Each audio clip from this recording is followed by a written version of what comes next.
The morning broke with that brittle kind of light you get in the high mountains, white and sharp, cutting through the pines like a blade.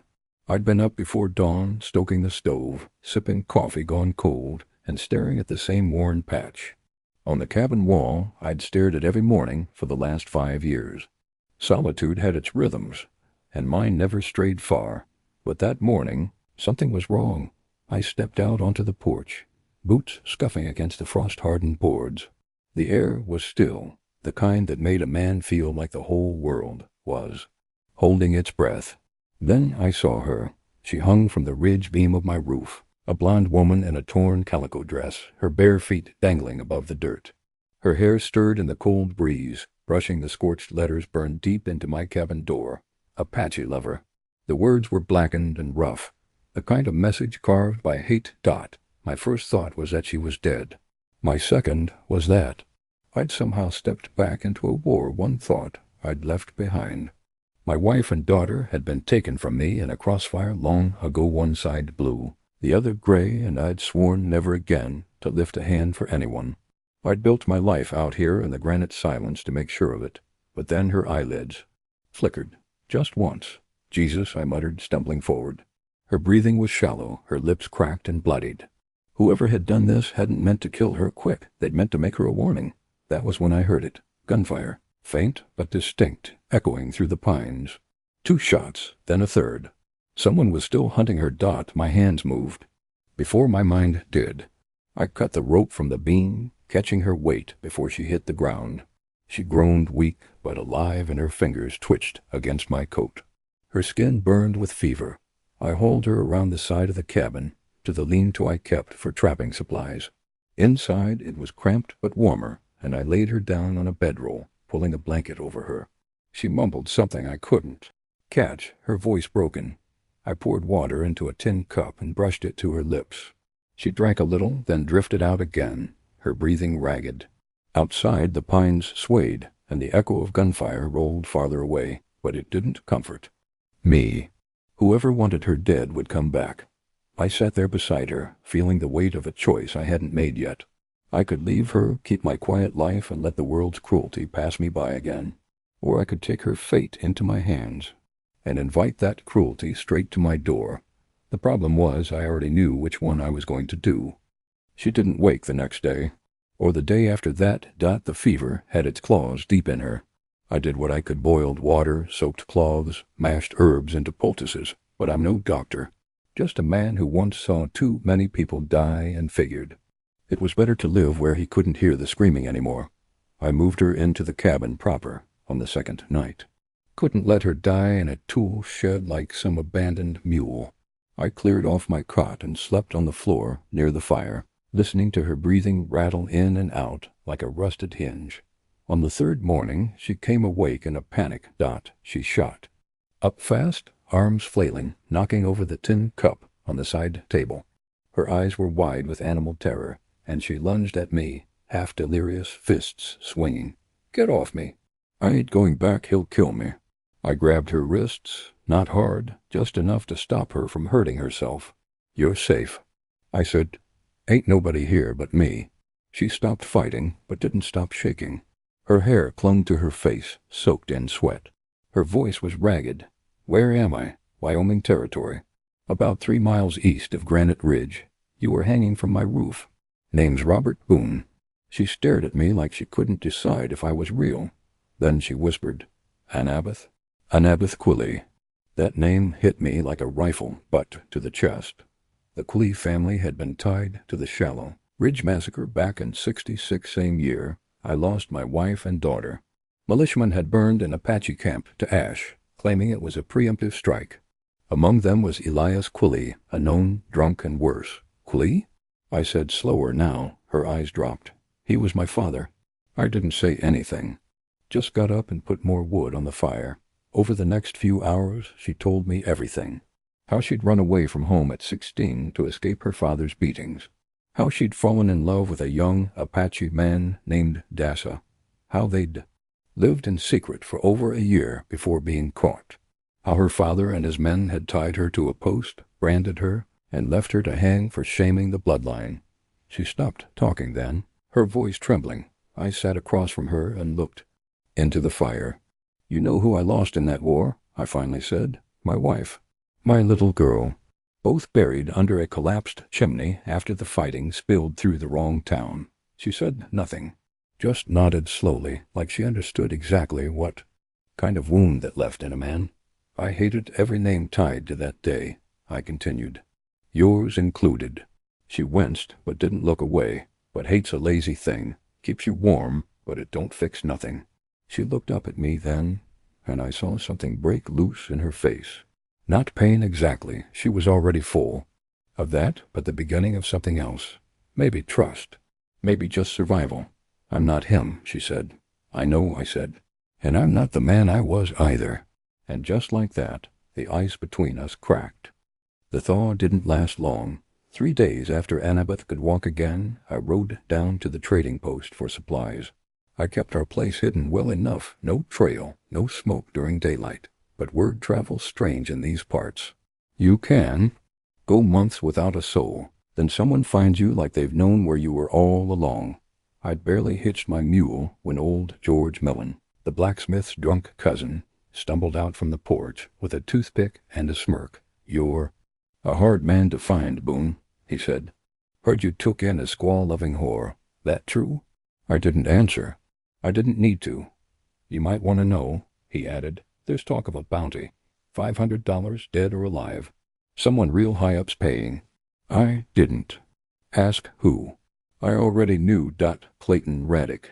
The last time I saw that bastard, we were standing on opposite sides of a burning barn in Arkansas, both covered in blood. He wasn't just a militia man, he was the kind who made war a permanent job. After the fighting ended, he never stopped hunting. Called it cleaning up the frontier.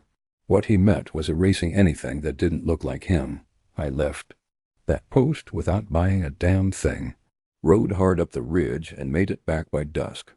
Annabbeth was tending the fire, her braid tucked behind her shoulder.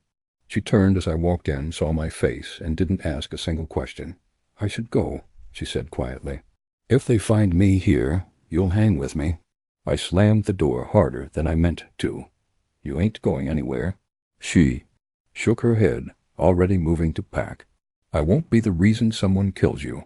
I stepped between her and the door. "Let me tell you something. I didn't save you just to watch you walk into another noose. If they come here, they'll find more than smoke and bones." She stared at me a long time, and for a moment I thought she'd argue. But then she nodded. "All right, but we fight together." That night I walked the perimeter of the cabin, laying snares, tripwires, and shards of glass beneath the snow. My old soldier's mind kicked back in like it had never left. The forest became a battlefield, and I was the ghost in the trees again. By morning, I'd set a dozen traps and sighted my rifle. Annabbeth had whittled sharpened stakes for the lean-to walls and stacked them like firewood. We didn't say much, but every time I looked at her, those bruises fading, her shoulders square, I remembered what it meant to have someone worth protecting. Not out of duty, not out of guilt, but because after all the years of running from the world, I'd finally found a reason to stand my ground. The first sign came just past midnight. A flicker at the tree line, then the crunch of snow beneath a careless boot. I was already awake, crouched behind the woodpile with my rifle, finger steady on the trigger. Annabbeth lay low inside, a knife. Under her bedroll, fire snuffed down to embers. 3 men crept in from the south slope. I could smell the tobacco on the one in front before I saw his face. None wore uniforms, but they moved like trained killers, quiet, deliberate, confident. They wouldn't meet resistance. They were wrong. I fired once. The lead man dropped with a grunt, his shoulder exploding in a mist of blood. The others scattered, ducking behind stumps and fallen logs. Annabbeth didn't scream. She didn't cry. She ran out the back door with a flaming torch and vanished into the pines. I didn't know what she was planning, but I trusted her. I fired again, catching a second man in the thigh. He screamed and writhed, giving away the third's position. That one fired back, barely missing my head. Then I smelled it. Smoke, not just from the torch, real smoke, thick and fast. Annabbeth had set the underbrush alight. Dry pine needles caught like kindling, and within seconds a wall of fire surged. Through the lower woods, the men panicked. One ran straight into a snare I'd rigged, the wire snapping tight around his ankle and flipping him into the snow. Another choked on the smoke and bolted into the dark. "Robert!" Annabbeth's voice rang through the chaos. I grabbed our packs and ran, meeting her near the ravine trail we'd scouted days earlier. She was covered in soot, hair wild, eyes blazing. We didn't stop. We ran until our lungs burned, until the fire was aglow behind us, and the screams faded to nothing. At dawn, we found the canyon cave. Just a shallow slit in the rocks, but dry and hidden. I built a small fire inside, just enough to warm our fingers. She sat beside me, knees hugged to her chest, eyes fixed on the flames. "I used to dream about running," she whispered. "When I was a girl, I thought if I ran far enough, I could find someone who wouldn't ask me to change." I didn't say anything at first, just handed her a canteen. She drank, then leaned her head on my shoulder. "I didn't want to die for him," she said quietly. "Dassa, I loved him, but I didn't want to die for him." "You don't have to die for me either," I said. She turned her face toward me. "Then let me live. For you." And I knew right then this wasn't about saving a woman anymore. This was about living with her. By the time we circled back to the cabin 3 days later, the fire had done half the work for us. The trees around the clearing were charred black, the snow melted to wet ash. But the cabin still stood smoke-scarred and missing a shutter. But whole, the bodies were gone. Taken or burned, we couldn't tell. But the trap lines had been cut, and a message left behind Dot, tacked to the door with a hunting knife, was a piece of scorched leather. Branded into it, the same words we'd seen before: Apache lover. Only this time, there was more. A name carved in shaky block letters on the back. Dassa. Annabbeth stared at it like it was a ghost. She took the leather in both hands and turned it over again and again. "I know this mark," she said finally. "That handwriting, it's Radek's." She didn't mean it metaphorically. He used to brand cattle for her father. Said he had a way of writing like he was carving bone. That night, she dug through the bundle she'd carried all this time, hidden beneath her skirts, even when they'd hung her. Inside were folded papers, ink-faded letters in Apache and English, and a small photograph. The picture was old, creased at the corners. Dassa stood beside a young Annabbeth, both smiling, wind-blown, standing before a stone arch I recognized somewhere near the Red Cliffs Pass. There was another man in the background, Clayton Radek. Younger, leaner, wearing the same wolfskin coat I'd seen him wear in Arkansas. "Why would he be in a photo with you?" I asked. "He wasn't supposed to be." "That day he tracked us, said he was hunting game." Dassa offered him food to leave us alone. I didn't think it meant anything at the time, but it meant something now. Radek wasn't just hunting her. He was erasing everything that proved she'd love someone like Dassa. "This isn't just about you," I muttered. "He's hiding something. He's ashamed," she said, "of what he did. What they all did, and people like me, we're the evidence." I stared at the photograph, at the soft curve of her smile, at the shadows behind it. "We could take this to someone," I said. "Letters, the leather, this photo. There's a circuit judge 2 towns east." Annabbeth looked at me, eyes hardening. "You think they'll listen?" I nodded. "They'll listen to me." That night, we packed again. Not for the woods this time, but for town. For fire of a different kind. Not bullets. Not escape. Justice. The town of Ledger's Hollow wasn't much: a crooked courthouse, a single saloon, and a church bell that only rang for Sunday or hangings. But that day, it rang for something else. News had spread fast. A veteran with war scars and a ghost of a woman beside him, dragging in letters, leather, and a photo like relics from a forgotten war. Folks lined the wooden sidewalks as we passed, whispering, curious but cautious. We went straight to the courthouse. Judge Pomeroy sat behind the bench, puffed up and red-eyed from chewing tobacco, but he listened. I laid out the evidence, the branded leather, the letters signed by Dassa with dates and names, and the photo. When I showed the back of the leather with Dassa's name and Radek's handwriting, something in the room shifted. Then Annabbeth stepped forward. She didn't cry. She didn't beg. She just took off her shawl and turned, revealing the raised scars that ran across her back like a cattle brand. Gasps rippled through the benches. I was tied to a post for loving a man they said I shouldn't, she said, voice shaking but steady. And the man who ordered it wasn't some outlaw in the hills. It was Clayton Raddick. Someone in the gallery stood, a wiry old man in a long gray coat. She's telling the truth, he croaked. I was there. Field medic, militia doctor. Judge Pomeroy narrowed his eyes. Name? Emery Tatt. I patched up what was left after the Shallow Ridge fire. Saw Raddick shoot a woman with her hands up. The judge leaned back, chewing that tobacco slower now. Bring Raddick in. It took less than an hour. He must have known something. Was wrong road and smug, wearing the same wolfskin coat, acting like the law belonged to him. When he saw me, then Annabbeth, his mouth curled. This town gonna listen to a half-breed's mistress and a washed-up war dog? I didn't move. I didn't have to. Judge Pomeroy turned to the gallery. How many of you served? Hands rose dozens. How many of you lost someone to lies like these? More hands. No one spoke. Then the judge banged his gavel. Clayton Raddick, you're hereby remanded into custody pending trial for crimes committed against civilians under false authority. Sheriff, take him. Raddick lunged, but 4 men grabbed him. He spit toward Annabbeth as they dragged him out. You think this changes anything?